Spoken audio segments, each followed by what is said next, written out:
Sénégal. Je donne à présent la parole au prince souverain de Monaco.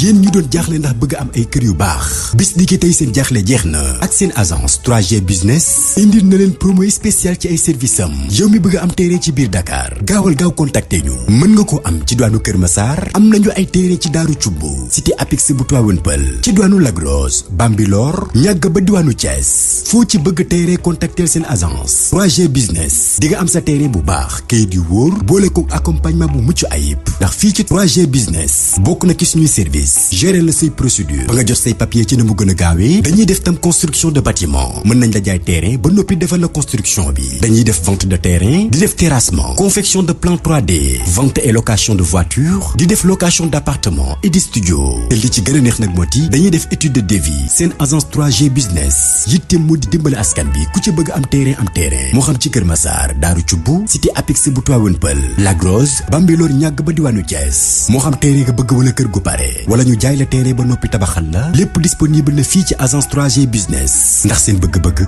mooy li ñu yitteel gaaw leen gaaw woote ci 77 323 21 09 78 228 40 76 ou au 33 843 15 65 suñu adresse mu ngi ci doonu Yoff Apix ak seen agence 3G business ku bëgg terrain yu am papier yu wóor fii rek la fekk ba